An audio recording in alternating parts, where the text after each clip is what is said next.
Going through a breakup carries a heavy burden. You feel it physically, a sensation mirroring a blunt force injury or the panic of drowning. When you express this suffering, society offers passive platitudes.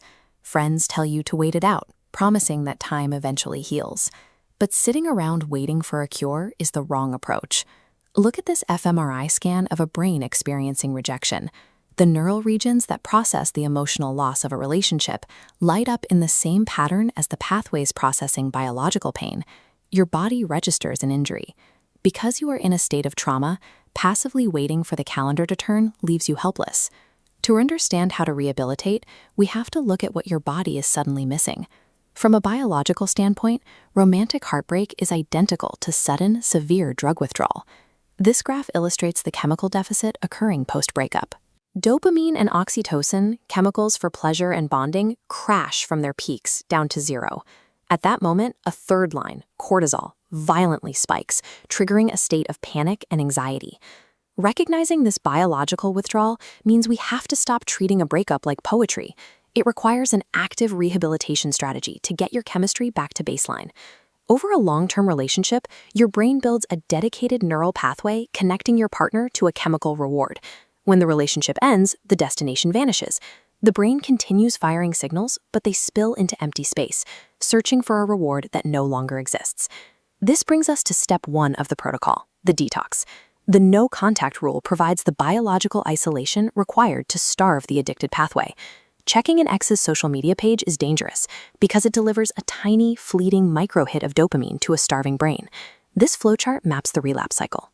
You crave the connection, you check their profile, you receive that micro-hit, and you instantly reset your biological withdrawal clock back to day 1. Breaking a chemical dependency requires absolute starvation of the source stimulus. Any physical or digital contact keeps the craving alive. Even in total silence, you will likely experience euphoric recall. This is a specific withdrawal symptom where your brain selectively remembers only the blissful moments of the relationship. Your starving brain is projecting a false image of perfection. It is trying to manipulate you into seeking out your missing dopamine source. To combat this, we use step 2, cognitive restructuring. You must write down your ex-partner's flaws and the specific failures of the relationship. This documentation acts as an anchor to reality. When cravings hit, reviewing these facts neutralizes the brain's attempt to rewrite history. Starving the addiction and breaking the illusion will stop the bleeding, but you still have a chemical void that has to be filled. Step 3 is behavioral activation. Force your body into novel activities, forge new social connections, and build strict daily routines.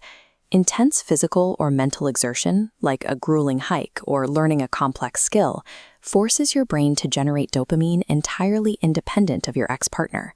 By engaging in these novel actions, you command your brain to forge new neural connections. This successfully bypasses the damaged reward pathways. Building these habits initiates the structural construction of a new neural architecture. All of these steps rely on a mechanism known as neuroplasticity, your brain's ability to reorganize itself by forming new connections. Look at this neural network model.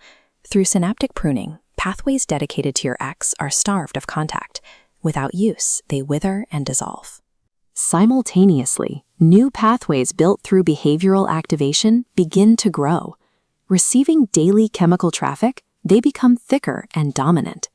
Moving on involves the structural rewiring of the brain. Heartbreak is a physiological injury.